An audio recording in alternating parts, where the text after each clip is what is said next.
ঐকমত্য কমিশনের রাষ্ট্রপতি নির্বাচন, প্রধানমন্ত্রীর মেয়াদ ও রাষ্ট্রের মূলনীতি নিয়ে চলছে আলোচনা। স্বল্প সময়ে জাতীয় সনদ তৈরির আশা। রাজধানীতে মাদক কারবারির গুলিতে গোয়েন্দা পুলিশের 2 সদস্য আহত। অপরাধ নিয়ন্ত্রণ শুধু কাগজ কলমেই, বলছেন বিশ্লেষকরা। খালেদা জিয়ার শারীরিক অবস্থা স্থিতিশীল, জানালেন ব্যক্তিগত চিকিৎসক। পরীক্ষা নিরীক্ষা শেষে রাতেই ফিরেছেন বাসায়। ঢাকার বাইরেও চোখ রাঙাচ্ছে ডেঙ্গু ও করোনা। প্রতিরোধে উদ্যোগ নেয়ার তাগিদ, সচেতন হওয়ার আহ্বান চিকিৎসকদের। নিষেধাজ্ঞার সময়ে সাগরে বেড়েছে মাছের উৎপাদন। খুশি উপকূলের জেলেরা। ইলিশের দাম কমানোর প্রস্তাব প্রশাসনের। ইরানে হামলা করতে ট্রাম্পের সম্মতি, পরিণতি হবে ভয়াবহ। হুঁশিয়ারি খামেনির প্রতিবাদে যুক্তরাষ্ট্র জুড়ে বিক্ষোভ।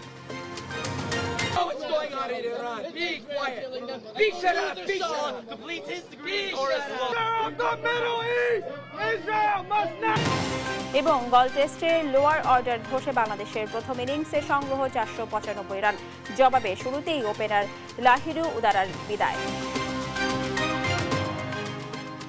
দেখছিলেন সংবাদ শিরোনাম। সংবাদ দুপুরের সঙ্গে আছি আমি রাবিয়া ইসলাম স্নেহা। এবার বিস্তারিত। রাজনৈতিক দলগুলোর সঙ্গে জাতীয় ঐকমত্য কমিশনের দ্বিতীয় পর্বের আলোচনা চলছে। এ পর্বের তৃতীয় দিনে রাষ্ট্রপতি নির্বাচন, প্রধানমন্ত্রীর মেয়াদ, রাষ্ট্রের মূলনীতি নিয়ে আলোচনা করবেন বিভিন্ন দলের প্রতিনিধিরা। বৃহস্পতিবার ফরেন সার্ভিস একাডেমিতে জাতীয় ঐকমত্য কমিশনের বৈঠকের শুরুতে এই কথা জানান কমিশনের সহসভাপতি আলী রিয়াজ।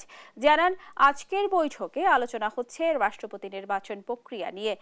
অমীমাংসিত বিষয়গুলো নিয়ে আলোচনা হবে আগামী সপ্তাহে। স্বল্প সময়ে জাতীয় সনদ তৈরি করতে রাজনৈতিক দলগুলোর কাছ থেকে সহযোগিতার আহ্বান জানান তিনি।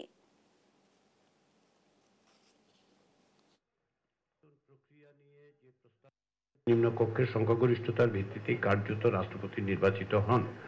আমরা যদি দ্বিকক্ষ বিশিষ্ট পার্লামেন্টেও যেতে পারি, আপনারা একমত হলে, সেক্ষেত্রেও কিন্তু এই ব্যবস্থাটাই বহাল থাকবে যদি আমরা কোনো রকম পরিবর্তন না করি। ঐকমত্য কমিশনের দ্বিতীয় পর্যায়ে তৃতীয় দিনের বৈঠক চলছে। সেখানে রয়েছেন সহকর্মী সাইফুল রিপন। বৈঠকের সার্বিক পরিস্থিতি জানতে সরাসরি যুক্ত হব তার সাথে। সাইফুল, আপনি নিশ্চয়ই আমাকে শুনতে পাচ্ছেন। সাইফুল, আপনি আমাদের জানাবেন আজকের আলোচনা সম্পর্কে সর্বশেষ কি তথ্য রয়েছে আপনার কাছে?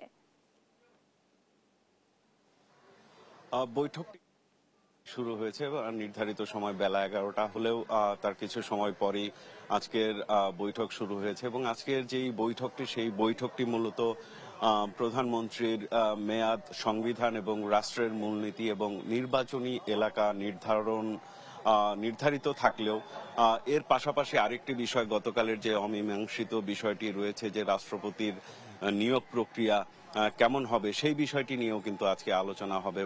এবং আজকের আলোচনায় যেই বিষয়টি সবচেয়ে বেশি গুরুত্ব পাচ্ছে যে একজন প্রধানমন্ত্রী পরপর সর্বোচ্চ কয়বার প্রধানমন্ত্রী হতে পারবেন, তার বিষয়টিও কিন্তু আজকের বৈঠকে সেই বিষয়টি নিয়ে ঐকমত্য তৈরির চেষ্টা করা হবে। এবং সকালে যে উদ্বোধনী বক্তব্য, সেই বক্তব্যে কিন্তু এই ঐকমত্য কমিশনের সহসভাপতি তিনি আলী রিয়াজ, তিনি যেটি বলেছেন, অধ্যাপক আলী রিয়াজ যে মতে যে জুলাইয়ের মধ্যেই যেহেতু জুলাই সনদ তৈরি করতে চাওয়া হচ্ছে, সেই ক্ষেত্রে আসলে এই স্বল্পতম সময়ের মধ্যে যত দ্রুত সম্ভব সর্বোচ্চ সংখ্যক ইস্যুতে জাতীয় ঐকমত্য প্রতিষ্ঠা করে যাতে জুলাই সনদ তৈরি করা যায়, সেই জন্য কিন্তু রাজনৈতিক দলগুলোর সহযোগিতা প্রত্যাশা করেছেন। এবং যে কোনো বিষয় নিয়ে আলোচনার ক্ষেত্রে কিন্তু পারস্পরিক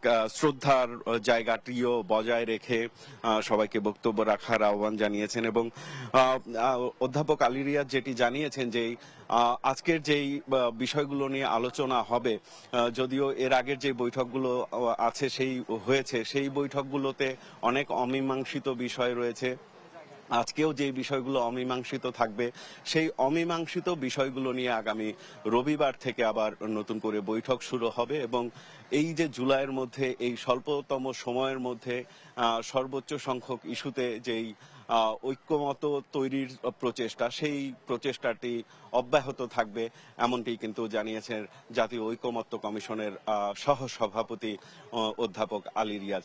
তো বৈঠক এখন চলছে এবং মধ্যাহ্ন বিরতিতে বিভিন্ন রাজনৈতিক দলের নেতারা এসে আলোচনার আরো কোনো বিষয়বস্তু আছে কিনা কিংবা আলোচনা কতদূর অগ্রগতি হলো সেই বিষয়টি কিন্তু জানাবে, আমরা এমনটি জানতে পেরেছি। এবং রাজনৈতিক দলের নেতারা যখন কথা বলবেন তাদের কাছ থেকে জেনে আপনার মাধ্যমে আমরা দর্শকদের জানানোর চেষ্টা করব। স্নেহা। সাইফুল, আপনাকে ধন্যবাদ। দর্শক, রাজনৈতিক দলগুলোর সঙ্গে ঐকমত্য কমিশনের বৈঠক নিয়ে সর্বশেষ জানাচ্ছিলেন আমাদের সহকর্মী। রাজধানীর ফকিরাপুলে মাদক কারবারিদের ছোড়া গুলিতে ঢাকা মহানগর গোয়েন্দা পুলিশের 2 সদস্য গুলিবিদ্ধ হয়েছেন। এরা হলেন লালবাগ বিভাগের ডিবি পুলিশের সহকারী উপপরিদর্শক আতিক হাসান ও কনস্টেবল সুজন। বুধবার রাতে পল্টন থানার পুলিশ হাসপাতালের বিপরীতে এই ঘটনা ঘটে। পরে গুলিবিদ্ধ অবস্থায় তাদের ঢাকা মেডিকেল কলেজ হাসপাতালের জরুরি বিভাগে নেওয়া হয়। পুলিশ জানায়, গোপন সংবাদের ভিত্তিতে লালবাগ বিভাগের ডিবির একটি দল অভিযানে যায়। অভিযানের সময় তল্লাশির জন্য একটি প্রাইভেট কার থামালে গাড়িতে থাকা মাদক কারবারিরা হঠাৎ গুলি চালায়। এতে এএসআই আতিকের পেটে এবং কনস্টেবল সুজনের পায়ে গুলি লাগে। ঘটনাস্থল থেকে 3 জনকে ইয়াবা ও প্রাইভেট কার সহ আটক করা হয়েছে বলে জানিয়েছে ডিবি। এদিকে পুলিশের সাঁড়াশি অভিযানেও থামছে না অপরাধ কার্যক্রম। রাজধানীতে ঈদের ছুটিতেও প্রতিদিন গড়ে 1টি করে খুনের ঘটনা ঘটেছে। ডিএমপির তথ্য বলছে, শুধু ঈদুল আজহার ছুটিতেই চুরির মামলা হয়েছে 32টি আর ছিনতাইয়ের মামলা 13টি। যদিও পুলিশের দাবি আইন শৃঙ্খলা পরিস্থিতি নিয়ন্ত্রণে রয়েছে। বিশ্লেষকরা বলছেন, পুলিশের অপরাধ নিয়ন্ত্রণ শুধু কাগজে কলমেই, মাঠ পর্যায়ে নেই কার্যকর ভূমিকা। শাহাদাত নিশাদের রিপোর্ট। ঈদের আগে রাজধানীবাসীর অন্যতম আতঙ্ক ছিল ছিনতাই আর ডাকাতি। ঘটে প্রকাশ্য খুনের ঘটনাও, আর তাই ফাঁকা ঢাকায় চুরি ছিনতাই রোধই ছিল আইনশৃঙ্খলা বাহিনীর বড় চ্যালেঞ্জ। এ নিয়ে ব্যাপক তৎপরতা থাকলেও থেমে থাকেনি অপরাধ। রাজধানীর 50টি থানা থেকে পাওয়া তথ্য অনুযায়ী ঈদের আগে মে মাসে রাজধানীতে ডাকাতি হয় 5টি, ছিনতাইয়ের ঘটনায় মামলা হয়েছে 40টি, খুনের ঘটনায় 32টি, ধর্ষণের ঘটনায় 49টি এবং 128টি চুরির মামলা হয়েছে। আর ঈদের আগের 5 দিন থেকে মোট 15 দিনে ডাকাতির ঘটনা ঘটেছে 2টি। এই সময় ছিনতাইয়ের মামলা হয়েছে 13টি, এছাড়াও 15টি খুন এবং 32টি চুরির মামলা হয়। তবে আইনশৃঙ্খলা বাহিনীর তৎপরতাও ছিল চোখে পড়ার মতো। এই 15 দিনে ছিনতাইয়ের ঘটনায় গ্রেফতার হয়েছে 97 জন, আর ডাকাতির মামলায় 102 এবং চুরির ঘটনায় 138 জনকে গ্রেফতার করা হয়। এ নিয়ে ডিএমপি জানায়, ঈদের লম্বা ছুটিতে বাড়তি নিরাপত্তায় সজাগ ছিল আইনশৃঙ্খলা বাহিনী। মাঠে ছিল অক্সিলারি ফোর্সও। নগরবাসীর মধ্যে যেন সবসময় একটা স্বস্তির ভাব থাকে, সেই জন্য তো সেইটা করতে গিয়ে আমরা আমাদের যে নিয়মিত যে টহল কার্যক্রমগুলো, যেগুলো ভিজিবিলিটি পেট্রোল রয়েছে, তার বাইরে আমাদের যে বিভিন্ন জায়গায় যে স্ট্যাটিক ডিউটিগুলো রয়েছে, সেগুলো আমরা চালিয়ে যাচ্ছি। যদিও তা যথেষ্ট মনে করেন না বিশ্লেষকরা। তাদের মতে অক্সিলারি ফোর্স শুধু নামে নয়, সঠিকভাবে তদারকি করলে অপরাধ দমন অনেকটাই সম্ভব। কঠোর হস্তে এই ধরনের অপরাধ দমন করতে হবে এবং এটি দমনের প্রশ্নে এই পাড়া মহল্লার যে অক্সিলারি ফোর্সগুলো আছে, বাড়ির মালিক বা দারোয়ান যারা আছে, তাদেরকে সতর্ক থাকার যে বার্তা, সেটি পুলিশের কাছ থেকে সেটি প্রেরণ করা প্রয়োজন। পাশাপাশি এই ধরনের কোনো পরিস্থিতি বা অনিরাপদ কোনো পরিস্থিতি হতে পারে, এরকম কোনো সম্ভাবনা থাকলে দ্রুত সময়ের মধ্যে পুলিশকে জানানোর ব্যবস্থা এবং দ্রুত সময়ের মধ্যে পুলিশ যাতে ব্যবস্থা গ্রহণ করতে পারে। অপরাধ দমনে দিনের চেয়েও রাতের ঢাকাকে বেশি গুরুত্ব দেওয়ার পরামর্শ দিয়েছেন বিশ্লেষকরা। শাহাদাত নিশাদ, দেশ TV, Dhaka. BNP chairperson Khaleda জিয়ার শারীরিক অবস্থা স্থিতিশীল রয়েছে বলে জানিয়েছেন তার ব্যক্তিগত চিকিৎসক ও দলের স্থায়ী কমিটির সদস্য ডাক্তার AZM জাহিদ হোসেন। তবে বিদেশি চিকিৎসকের পরামর্শক্রমে তার চিকিৎসায় কিছু পরিবর্তন আনা হয়েছে বলেও জানান তিনি। পরীক্ষা নিরীক্ষা শেষে বুধবার মধ্যরাতে হাসপাতাল থেকে ফের বাসায় ফিরে গেছেন খালেদা জিয়া। তারেক মাহমুদ সুজনের রিপোর্ট। মেডিকেল বোর্ডের পরামর্শে নিয়মিত স্বাস্থ্য পরীক্ষার অংশ হিসেবে বুধবার সন্ধ্যায় রাজধানীর এভারকেয়ার হাসপাতালে যান বিএনপি চেয়ারপারসন খালেদা জিয়া। রাত 12টার পর হাসপাতাল থেকে ফের গুলশানের বাসা ফিরোজায় আসেন তিনি। মধ্যরাতেও বিএনপি চেয়ারপারসনকে দেখতে এবং তার স্বাস্থ্যের অবস্থা জানতে বাসার সামনে আসেন দলের ও অঙ্গ সংগঠনের নেতাকর্মীরা, দেন নানা স্লোগান। পরে খালেদা জিয়ার শারীরিক অবস্থা সম্পর্কে সাংবাদিকদের জানান তার ব্যক্তিগত চিকিৎসক ও দলের স্থায়ী কমিটির সদস্য ডাক্তার AZM জাহিদ হোসেন। বলেন, স্থিতিশীল রয়েছে খালেদা জিয়ার শারীরিক অবস্থা। কিছুক্ষণ আগে যে বাসায় এসেছেন আপনারা দেখেছেন, উনি মোটামুটি শারীরিক অবস্থা স্থিতিশীল। তবে বিদেশি চিকিৎসকদের পরামর্শক্রমে তার চিকিৎসায় কিছু পরিবর্তন আনা হয়েছে বলে জানান ডাক্তার জাহিদ। বলেন, চিকিৎসকদের তত্ত্বাবধানে বাসায় দিয়ে থাকবেন খালেদা জিয়া। বিদেশি চিকিৎসক প্রফেসর প্যাট্রিক কেনেডি এবং জেনিফার ক্রস এনাদের পরামর্শক্রমে কিছু পরিবর্তন আনা হয়েছে এবং সে অনুযায়ী চিকিৎসা হাসপাতালেই শুরু করে দেওয়া হয়েছে এবং এটি মেডিকেল বোর্ডের তত্ত্বাবধানে বাসায় ওনার সেই চিকিৎসা চলবে। সুস্থতার জন্য খালেদা জিয়া দেশবাসীর কাছে দোয়া চেয়েছেন বলেও জানান doctor AZM Zahid Hossain. Madam Khaleda Zia দেশবাসীর কাছে ওনার সুস্থতার জন্য দোয়া চেয়েছেন। তারেক মাহমুদ সুজন, দেশ টিভি, ঢাকা। গেল 24 ঘন্টায় দেশে করোনায় আক্রান্ত হয়েছেন 28 জন। স্বাস্থ্য অধিদপ্তর জানিয়েছে এই সময়ে কোনো মৃত্যুর ঘটনা ঘটেনি। আর চলতি বছর এখন পর্যন্ত করোনায় আক্রান্ত হয়েছেন 331 জন, যার মধ্যে 200 জনই আক্রান্ত শেষ 20 দিনে। করোনা বৃদ্ধির প্রবণতায় নতুন করে ভ্যাকসিন কার্যক্রম বৃদ্ধির পরামর্শ বিশেষজ্ঞদের। হাসান আল মাহমুদের রিপোর্ট। হঠাৎ করে চোখ রাঙাচ্ছে কোভিড-19। গেল 20 দিনে আক্রান্ত প্রায় 200 জন, মৃত্যু হয়েছে 10 জনের। ঢাকার পর সবচেয়ে বেশি আক্রান্ত হয়েছে চট্টগ্রামে। ভারত, সিঙ্গাপুর সহ দক্ষিণ এশিয়ার দেশগুলোতে রোগী বৃদ্ধির প্রভাব দেশে পড়ছে বলে মনে করছেন বিশেষজ্ঞরা। মূলত আমাদের সেটা রিসেন্টলি যে ছড়াইছে, এটা আমার ধারণা যে বাইরে থেকে আসছে, ইন্ডিয়া থেকে, পার্শ্ববর্তী দেশ থেকে কিন্তু। এবং নতুন যে স্ট্রেইন যেটা পাওয়া গেছে, করোনার যে ভাইরাসের যে স্ট্রেইনটা, কোভিড-19-এর যে স্ট্রেইন, এটা কিন্তু দ্রুত সংক্রমণশীল, দ্রুত ছোঁয়াচে। যদিও এখন পর্যন্ত বলা হচ্ছে ডেঞ্জারাস না, সিরিয়াস না, মৃত্যুর হার অত বেশি না, কিন্তু বলা তো যায় না। কোভিড টিকা নেওয়া অনেকেরই 2 বছর বেশি হয়েছে। এ অবস্থায় অতি ঝুঁকিপূর্ণদের বুস্টার ডোজ নেওয়ার পরামর্শ বিশেষজ্ঞদের। কারণ টিকাটা কিন্তু লং টাইম প্রোটেকশন দেয় না, 6 মাস থেকে 1 বছর। সুতরাং আমাদের 2 বছর কিন্তু হয়ে গেছে। সুতরাং আমাদের পর্যাপ্ত টিকা, কার্যকরী টিকার ব্যবস্থা করতে হবে।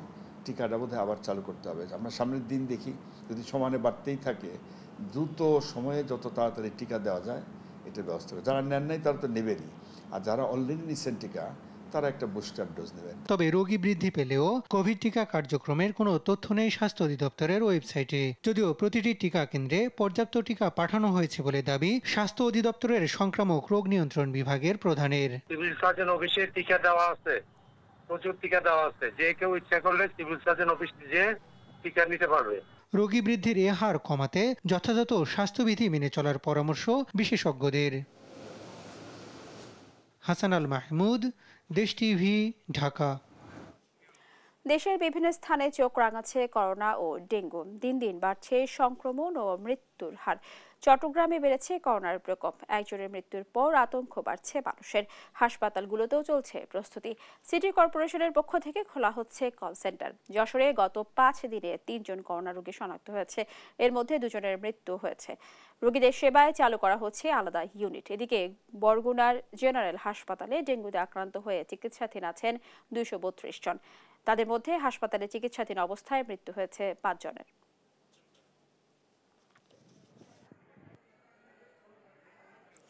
ফল আমদানির প্রবণতা কমাতে দেশেই ফল উৎপাদনের জন্য উত্তম কৃষি চর্চা প্রয়োজন। উৎপাদন ও সংরক্ষণের জন্য আধুনিক প্রযুক্তির ব্যবহার নিশ্চিত করতে হবে বলে জানিয়েছেন স্বরাষ্ট্র ও কৃষি উপদেষ্টা জাহাঙ্গীর আলম চৌধুরী।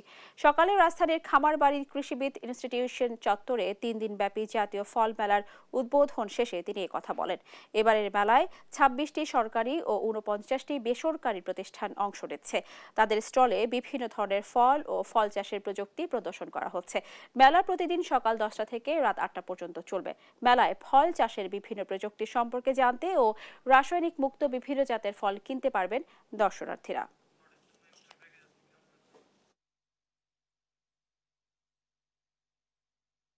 আমাদের দেশীয় ফল সবার কাছে অনেক আছে, যে দেশীয় ফল সব চিনেই না। আঙ্গুর, আপেল এটি খাইতে খাইতে এরা বিদেশি ফল খায়, কিন্তু আমাদের ফলের যে গুণগত মান এবং এটার যে স্বাদ, এটা অন্যান্য বিদেশি ফলের থেকেও কিন্তু অনেক বেশি এবং এটার মানও কিন্তু অনেক উন্নত। জাতীয় নিরাপত্তা উপদেষ্টা ডক্টর খলিলুর রহমানের সঙ্গে যুক্তরাষ্ট্রের পররাষ্ট্র মন্ত্রণালয়ের ডেপুটি সেক্রেটারি ক্রিস্টোফার লাঞ্জাও বৈঠক করেছেন। শুক্রবার ওয়াশিংটন ডিসিতে এই বৈঠকে তারা রোহিঙ্গা ইস্যু, বাংলাদেশ ও যুক্তরাষ্ট্রের মধ্যে চলমান শুল্ক আলোচনা, দক্ষিণ এশিয়ার উন্নয়ন এবং বাংলাদেশের গণতান্ত্রিক উত্তরণ নিয়ে আলোচনা করেন। প্রধান উপদেষ্টার প্রেস উইং এক সংবাদ বিজ্ঞপ্তিতে জানিয়েছে, উপপররাষ্ট্রমন্ত্রী বাংলাদেশের এক সংকটময় মুহূর্তে প্রধান উপদেষ্টা ডক্টর মোহাম্মদ ইউনূসের নেতৃত্বে প্রশংসা করেন এবং বাংলাদেশের প্রতি যুক্তরাষ্ট্রের অব্যাহত সমর্থনের কথা পুনর্ব্যক্ত করেন। ডক্টর খলিলুর রহমান পৃথকভাবে যুক্তরাষ্ট্রের সহকারী বাণিজ্য প্রতিনিধি ব্র্যান্ডন লিঞ্জের সঙ্গে সাক্ষাৎ করেন এবং পারস্পরিক শুল্ক নিয়ে দুই দেশের মধ্যে চুক্তির বিষয়ে ফলপ্রসূ আলোচনা করেন।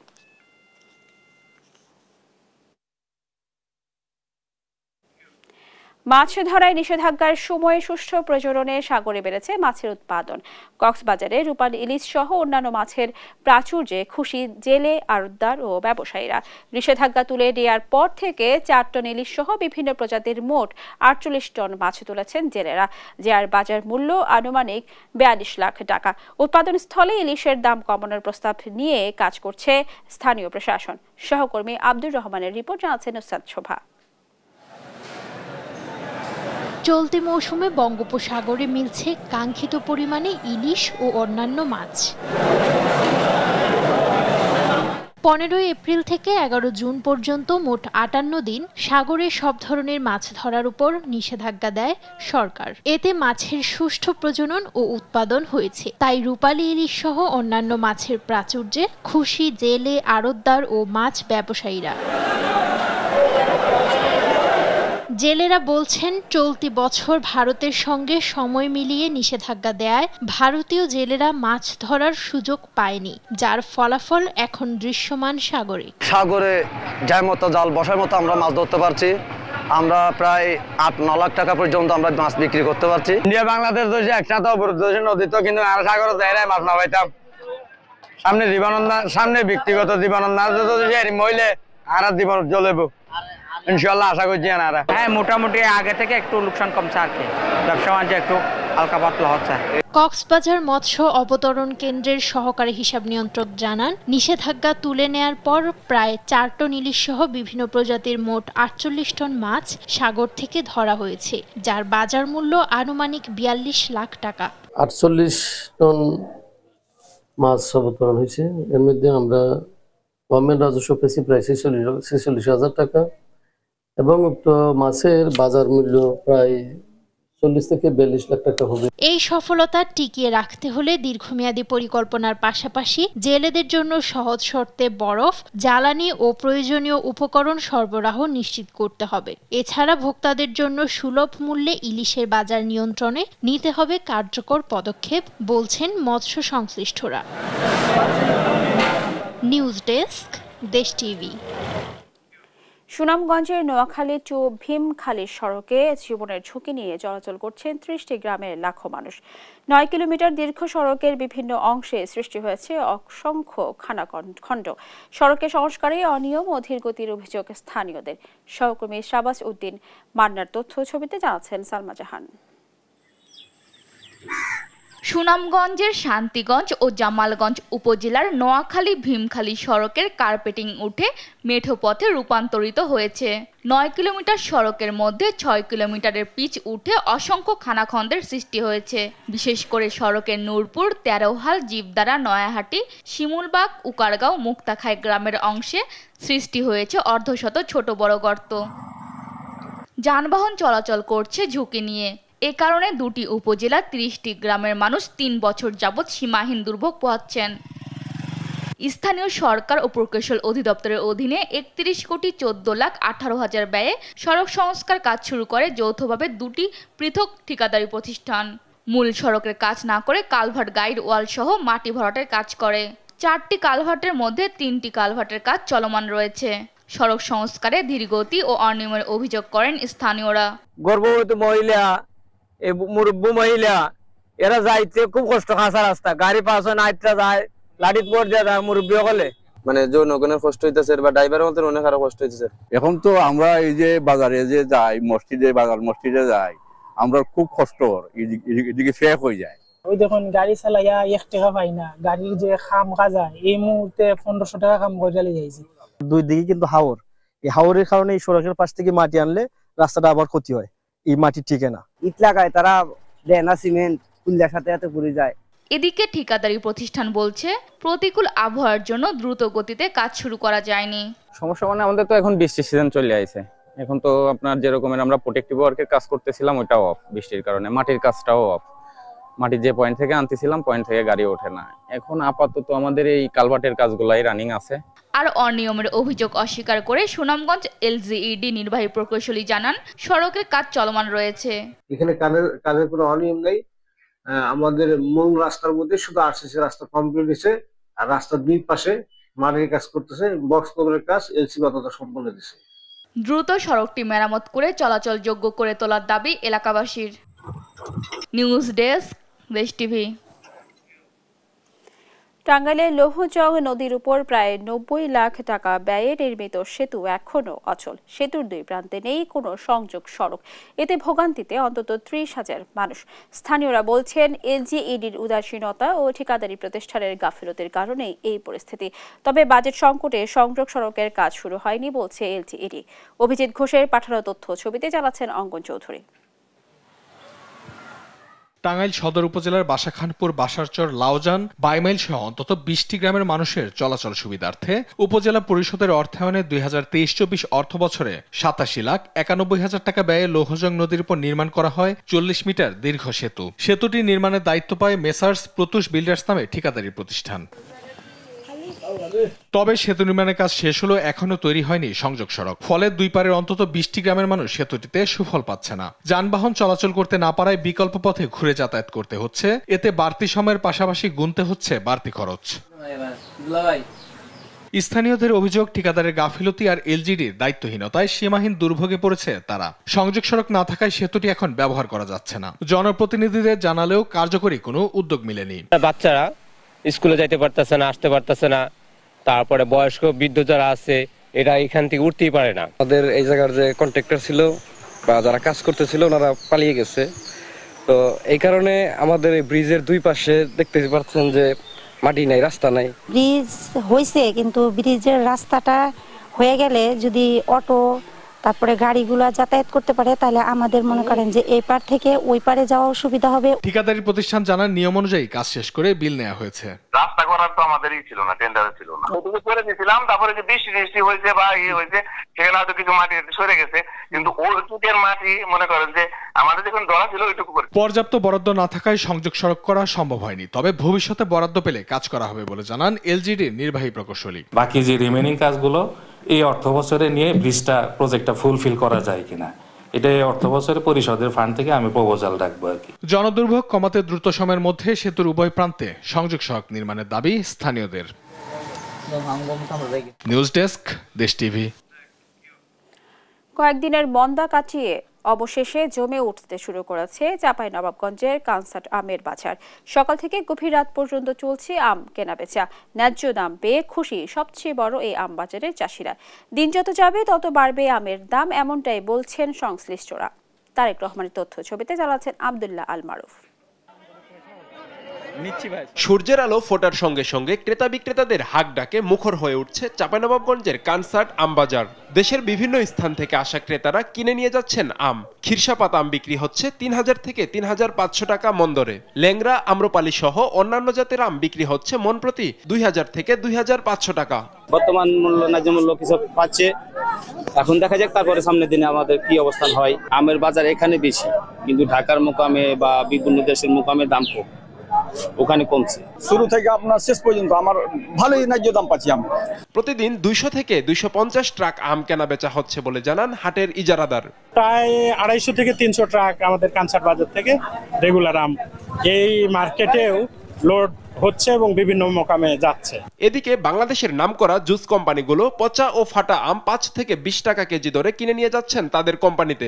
তো আমের সাইজগুলো দেখতে অসুন্দর বা দেখতে ভালো না, সেই আমগুলো 15-20 টাকা কেজি মানে জুস কোম্পানিতে নেওয়া হয়। এগুলো আমরা কিনি ধর কত সময় 600 টাকা মন, 700 টাকা মন, 20 টাকা কেজি, এবার যে আমরা কিনা বেচা করি আমরা এখান থেকে দিয়ে দিই রিজেট আমরা।